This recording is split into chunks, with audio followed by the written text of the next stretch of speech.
Finish profit. आज मैंने पहले से एडवांस में, जैसा कि हमेशा करता हूँ, कुछ ड्राफ्ट करके रखा हुआ है। इसके पहले मैं अपनी बातों को 2-3 बुलेट पॉइंट में बोलना चाहता हूँ। नंबर 1, जो मेरा अल्टीमेट पर्पस है इस वीडियो को आगे ले जाना और आपके साथ जुड़ के एक स्मॉल इन्वेस्टर या स्मॉल जो हमारा ऑप्शन ट्रेडर बायर है उसको प्रोटेक्ट करना है। और इस इंफॉर्मेशन के बाद उन्हीं के लिए दो चीज़ों पे बेस्ड मैं बात करता हूँ। एक होता है साइकोलॉजी, दूसरी होता है नॉलेज। नॉलेज मतलब जो हम काम कर रहे हैं उसकी टेक्निक्स, राइट। जैसे कि एक आपने देखा को एक प्ले ग्राउंड में जब एक क्रिकेट टीम जाती है खेलने तो वो पिच का भी निरीक्षण करती है, बाउंड्री कितनी दूर है, और वो पूरी स्ट्रेटेजी बनाती है कि लाइक अगर मेरा अगर मान के चलिए मतलब कह सकते हैं 2 एंड होते हैं बॉलिंग करने के और बैटिंग करने के। तो मैं अगर फलाना एंड से करूँगा और हुक मारूंगा तो छोटी बाउंड्री है 60 मीटर की, लेकिन मैं स्ट्रेट मारूंगा तो 80 मीटर की है। तो इस तरीके की जो छोटी छोटी इंफ्रास्ट्रक्चर के बारे में स्टडी होती है वो सब प्लेयर के दिमाग में पहले से होती है, और उसी बेसिस पे जो ओवरव्यू है उस बेसिस पे वो खेलने मैदान में उतरते हैं। तो मेरा भी ये निवेदन है कि जब आप शेयर मार्केट में उतर ही रहे हैं, ऑप्शन बायर, देखिए ये वीडियोज़ में ऑप्शन बायर के लिए ही बना रहा हूँ स्पेसिफिकली, क्योंकि 90% वो लॉस में है। तो 90% लॉस में, तो इसका मतलब तो बहुत क्लियर हो गया कि जितने वीडियोस आप देखते हैं, जितनी टेक्निक आप समझते हैं ऐसे ऑप्शन बायर, वो सब फेल है। क्योंकि इतना 3 साल में इतना कुछ है मटेरियल सीखने के लिए, उसके बाद भी कोई ऐसा मटेरियल तो नहीं है जो आपकी वेल्थ क्रिएट कर पा रहा है। तो अल्टीमेटली आप लूज़र हैं, तो आप सट्टा खेल रहे हैं, तो उसको आपको रोकना पड़ेगा सट्टे को, राइट।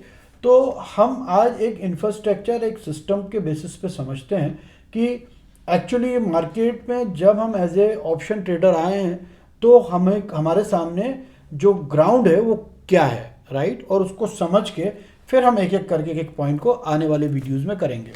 आज हम इसको समझते हैं सिंपल सा। मैं बात कर रहा हूँ 90% ऑफ स्मॉल ट्रेडर जो ऑप्शन बायर हैं। ये मैंने पिछले वीडियोस में भी आप देखेंगे तो कनेक्ट कर पाएंगे कि मेरा हर वीडियो में एक ही पर्पज़ होता है बोलने का। ऑप्शन बायर 90% लॉस में है। अब उसको ये समझना है कि वो किस ग्राउंड में उतर रहा है, ठीक है।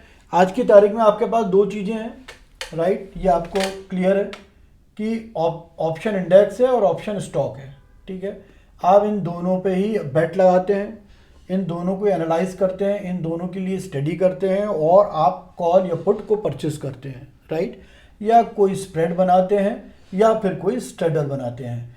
तो जो भी स्ट्रेटेजीज हैं वो इन दोनों पे डिपेंडेंट है। अब सवाल है कि इन दोनों का जो आपको सोर्स मिल रहा है पढ़ने का वो क्या मिल रहा है, ऑप्शन चेन।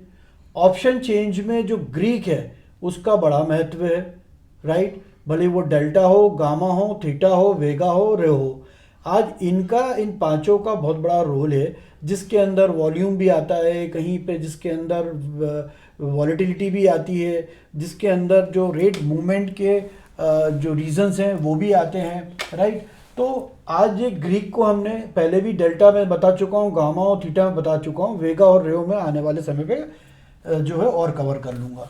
तो आज मैं ऑप्शन इंडेक्स की बात करूँ या ऑप्शन स्टॉक की बात करूँ, उन दोनों में एक ऑप्शन चेन होती है और जिसमें ये ग्रीक है, हम इसको पढ़ के आइडिया लगाते हैं। मैंने अपने पिछले वीडियो में आपको बताया था कि आप ब्लैक शोर मॉडल कैलकुलेटर जो है वो आपको अवेलेबल मिल जाता है, सभी जितनी भी ट्रेडिंग प्लेटफॉर्म है आप उनसे इनकी वैल्यूज़ निकाल सकते हैं और ये समझ सकते हैं कि अगर मान के चलो ऑप्शन चेन में कॉल या पुट का जो भी स्थिति आ रही है, रेट आ रहे हैं, वो रेट में एक्चुअली उससे कितना आगे पीछे। तो थोड़ा सा एक आइडिया लगता है कि तेजी मद्दी चल रही है, उस बीच में हम फंस ना जाएं, नहीं तो हमारा पैसा लॉस हो जाएगा। तेजी मद्दी में अल्टीमेटली पुट का कॉल भी गिरेगा, पुट का भी जो प्रीमियम है वो भी गिरेगा और कॉल का प्रीमियम भी गिरेगा, राइट। तो यहाँ से आपने यहाँ तक समझ लिया।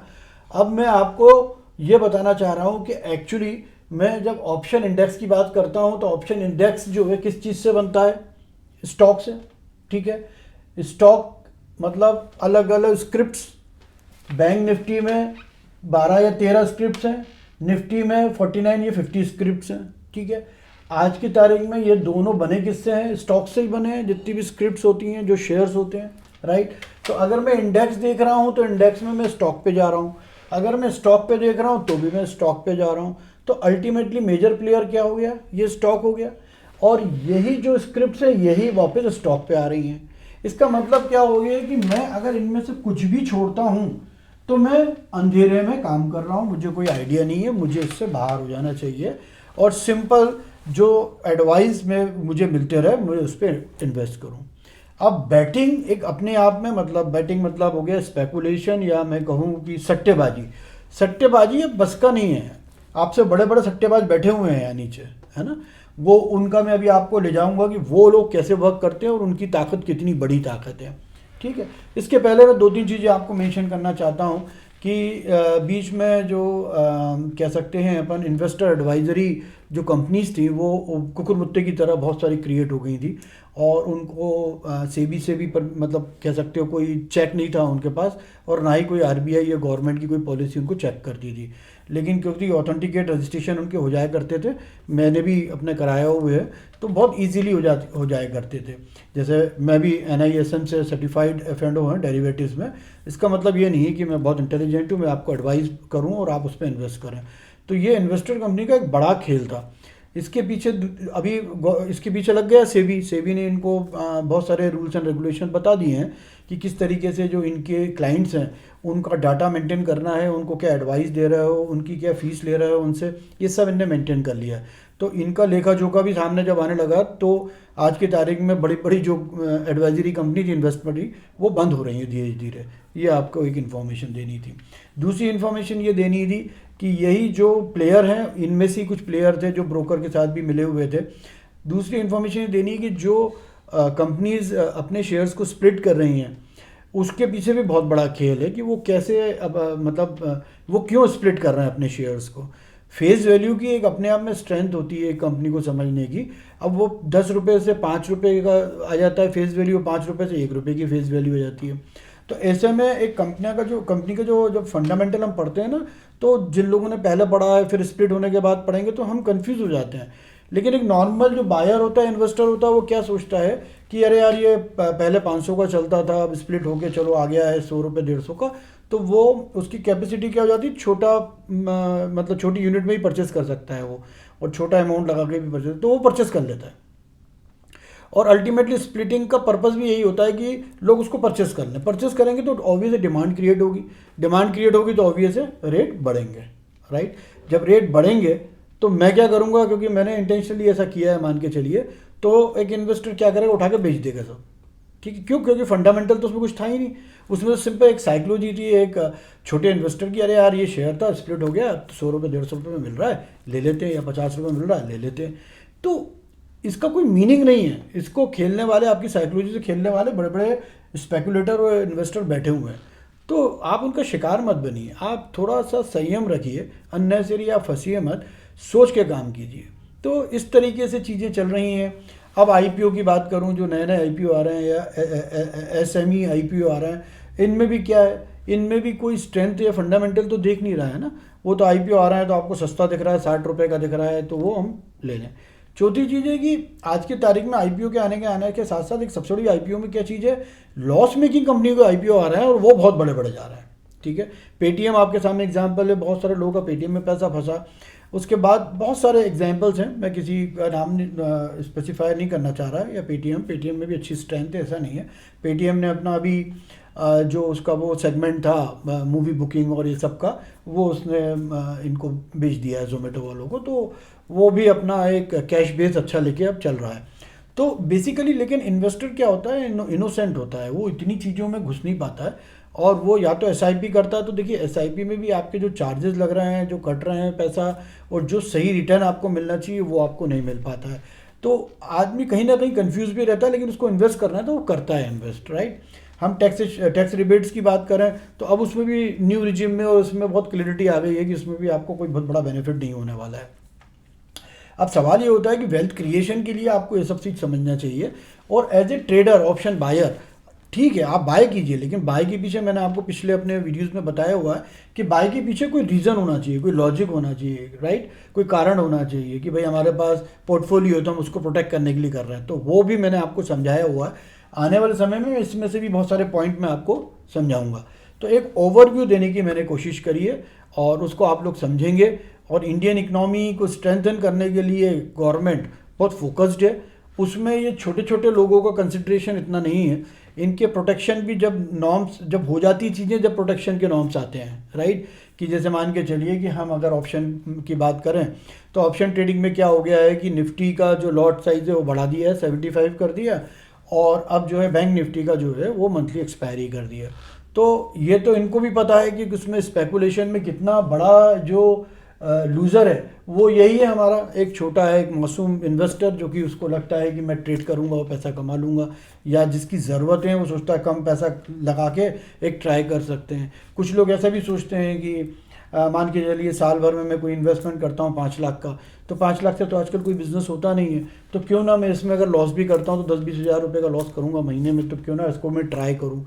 ये प्लेटफॉर्म ऐसी सोच के लिए नहीं है, ये प्लेटफॉर्म सीखने का है, समझने का है, राइट। सीख के समझ के उसकी बारीकियों को जितना आप ग्रास्प कर सकते हैं उतना कीजिए, उसके बाद इस मैदान में उतरिए, फिर परफॉर्मेंस तो देखा जाएगा। वो डिपेंड करता है कि आपने बॉल को समझा कैसे। जब बॉल आपके पास आई, 2-3 प्लेट खेल लिया आपने, तो आपने समझा कैसे। उसी प्रकार आपने 1-2 बार लॉस खा लिया, आपको समझ में आ गई, क्यों, आपके पास पहले से नॉलेज थी उस बात की, राइट। तो साइकोलॉजी को भी समझना है, क्योंकि हमारा इमोशन क्वेश्चन क्या होता है, बहुत हमारा जो भावनाएं होती हैं बहुत ज़्यादा जुड़ जाती हैं हमारी उम्मीदों से, ठीक है।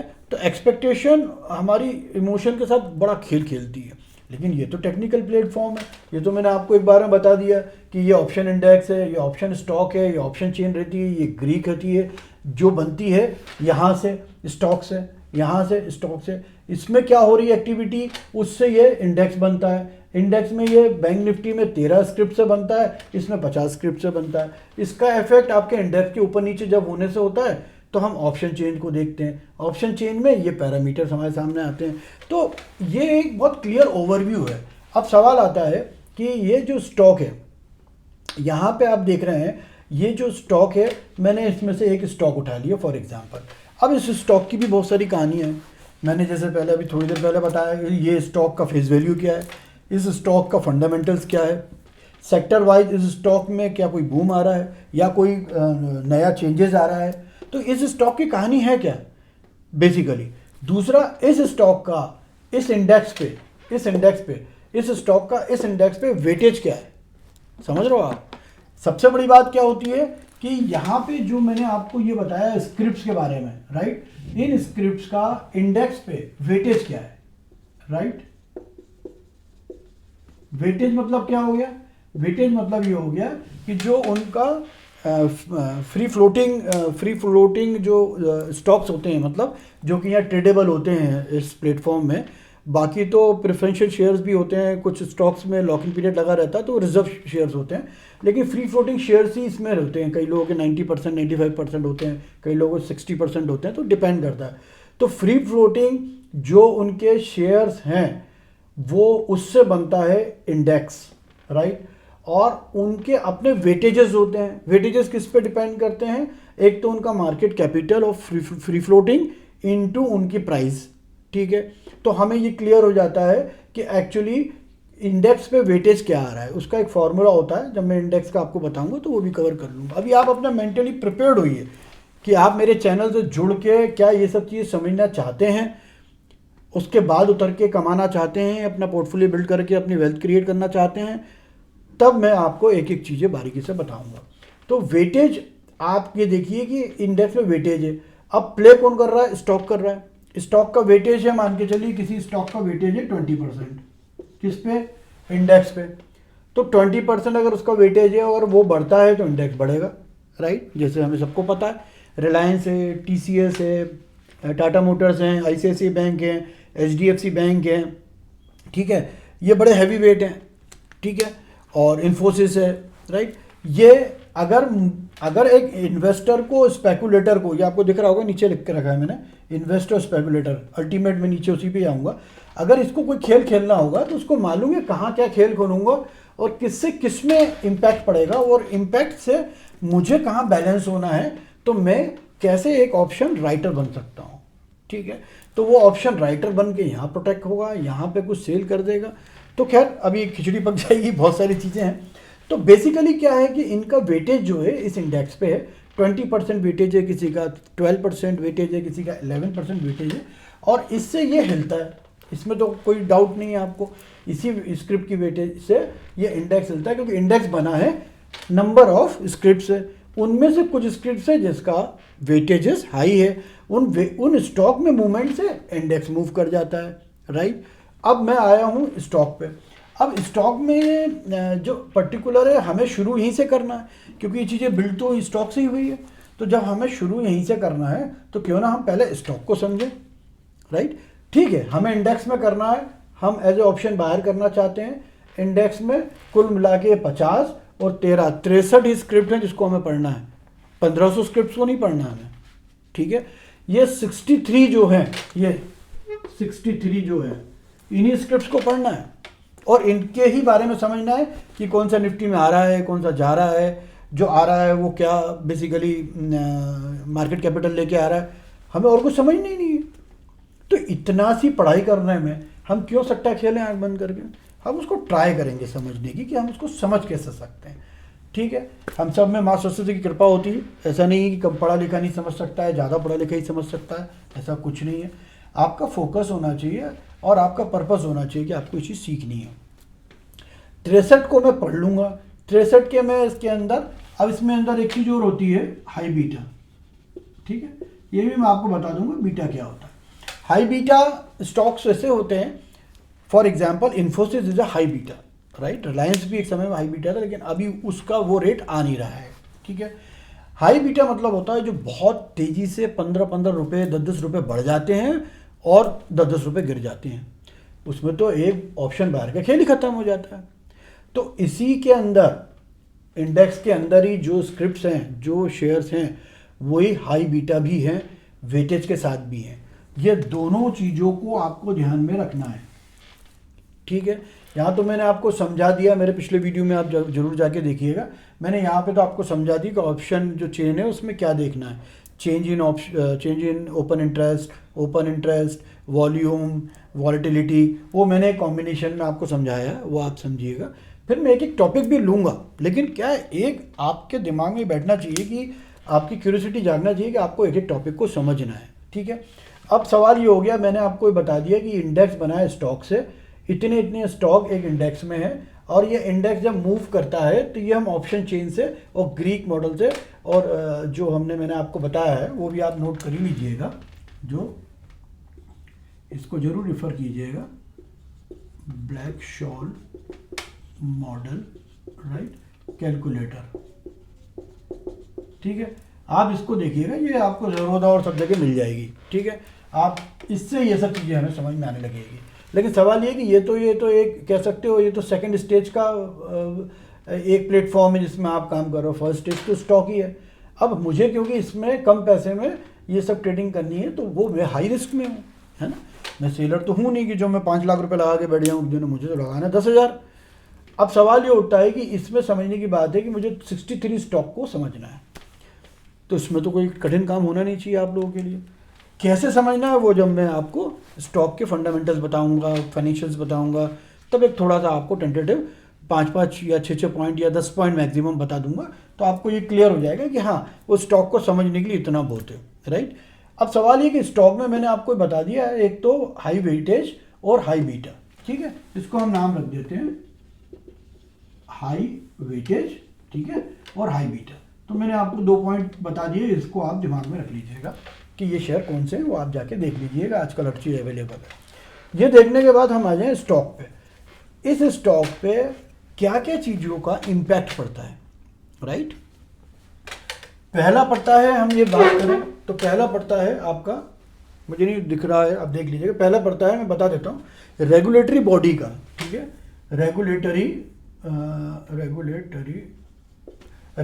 बॉडी का, ठीक है। रेगुलेटरी बॉडी कौन सी होती है, जैसे आरबीआई हो गई, सेबी हो गई, है ना। तो इनकी रेगुलेटरी बॉडी, और दूसरी रेगुलेटरी बॉडी कैसे हो गई कि जैसे मान के चलिए कि फार्मा की हम बात करें, तो फार्मा में एक रेगुलेटरी बॉडी ने कोई एक ड्रग्स पे जो है वो बैन कर दिया, तो वो रेगुलेटरी बॉडी हो गई। फूड इंडस्ट्री है, तो फूड इंडस्ट्री में कोई भी किसी प्रकार का कुछ ऐसा आया, तो फूड जो है उसमें जो रेगुलेटरी बॉडी है उसने कोई एक्शन ले लिया, ठीक है। इसी प्रकार एक्सपोर्ट इंपोर्ट है, इसी प्रकार बहुत सारे। तो रेगुलेटरी बॉडी जो हमारे कंट्री की इकोनॉमी को कहीं ना कहीं एक कह सकते हो कि संभाल के रखने में कोशिश करती है, तो वो आरबीआई ये सेबी ज़्यादा फ्रिक्वेंट है हमारी नॉलेज में, लेकिन बाकी रेगुलेटरी बॉडी का भी उस स्टॉक के नेचर ऑफ बिजनेस से रिलेवेंट अगर कोई बॉडी डिसीजन लेती है तो उसका इम्पैक्ट डायरेक्ट इस पर पड़ता है। ठीक है, अब आप ये समझने की कोशिश कीजिए कि क्या क्या चीज़ें देखनी पड़ती हैं, राइट। तो हमें पूरा स्ट्रक्चर इससे समझ में आ जाएगा। दूसरा, डोमेस्टिक और इंटरनेशनल डिसीजन है। अब जैसे मान के चलिए कहीं वॉर हो गया, राइट। हम देखिए इसमें भी क्या होता है, एक सिस्टमेटिक रिस्क होता है, सिस्टमेटिक रिस्क। आप तो मेरा वर्ड पकड़ लीजिए सर, आपको बहुत सारी चीज़ें पता लग जाएंगी। और एक होता है, मैं उसको रिस्क ही बोलूँगा, जो हमें प्रिडिक्टेड नहीं होता है। सिस्टमेटिक रिस्क वो होता है जो इसको हम प्रिडिक्ट कर सकते हैं, जैसे क्रूड ऑयल में चेंज आना, वॉर की वजह से किसी क्राइसिस आ जाना, क्रूड ऑयल में डिमांड बढ़ जाना, ठीक है। या फिर इंटरनेशनल में हम ये कहें कि जो हमारे वर्ल्ड की सबसे बड़ी इकनॉमी है यूएस में बहुत सारे डिसीजंस ऐसे होते हैं जिसका इम्पैक्ट डायरेक्टली हमारे यहाँ पड़ जाता है। हमारे जो FIIs हैं उसको पे इम्पैक्ट पड़ जाता है। डॉलर का रेट हमारा देख रहे हैं 109 110 रुपये है, राइट। तो उसमें हमारा रुपी भी गिरना। तो इंटरनेशनल और डोमेस्टिक कई ऐसे डिसीजंस हैं और कोई ऐसे मतलब कह सकते हो इफेक्ट्स हैं जिसके कारण भी अगर वो स्टॉक से के रिलेवेंट है, जैसे बैंक का स्टॉक है। अब बैंक के स्टॉक में अगर मान के चलिए हम एक्सपेक्ट कर रहे हैं कि फरवरी में हमारा आरबीआई की जो पॉलिसी आएगी उसमें इंटरेस्ट रेट कट होगा, लेकिन कई ऐसे रीजंस अभी दिख रहे हैं कि भाई यूएस में डोनाल्ड ट्रंप के आने से मुझे नहीं पता कि क्या डिसीजंस अभी और वो ले सकता है या अनाउंसमेंट कर सकता है, जिसका डायरेक्टली इम्पैक्ट ये पड़ेगा कि हम आरबीआई कहीं ना कहीं इंटरनल या डोमेस्टिक रीजन से तो बंधा हुआ है। कि जैसे फॉर एग्जांपल मैं आरबीआई की बात करूँ, ये यहाँ पे भी ये दोनों कवर कर लेता हूँ। तो आरबीआई की बात करूँ तो आरबीआई के भी इस पोजीशन पे है कि लिक्विडिटी शॉर्ट है हमारे यहाँ, है ना।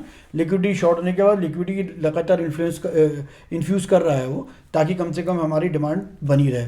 लेकिन कहीं ना कहीं हमारा डिवैल्यूएशन ऑफ रुपी तो चल ही रहा है अभी, और उस पर ही कंट्रोल करने की कोशिश कर रहे हैं।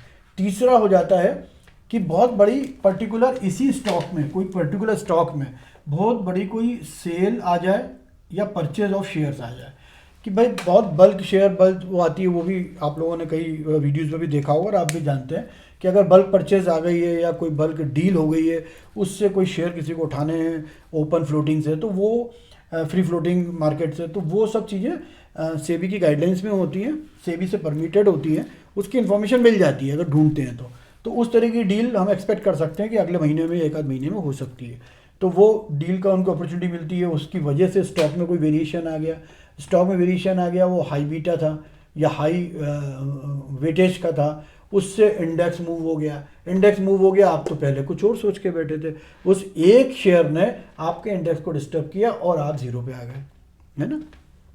तीसरा है कि इस स्टॉक की जो भी कंपनी है उसकी फाइनेंशियल रिपोर्ट्स हैं, स्टेटमेंट्स हैं, डिक्लेरेशन है, ठीक है, उसका इम्पैक्ट पड़ता है। उसके बाद इंसाइट्स हैं। इंसाइट्स मतलब हो गया कि इंटरनल खबर क्या है। मान के चलिए इंसाइट्स में नॉर्मल इंसाइट्स होते हैं, मतलब उस पर मत जाइए कि जो वाकई चीज़ें अंदर घुस के आपको पता करनी। इंसाइट्स मतलब लाइक ऐसा हो गया कि मान के चलिए कि हमारा कॉटन का क्रॉप नहीं आया, राइट, अच्छा नहीं आया। तो कॉटन का क्रॉप अच्छा नहीं आया तो मतलब क्या हो गया, कॉटन की शॉर्टेज हो गई, तो कॉटन की डिमांड बढ़ गई।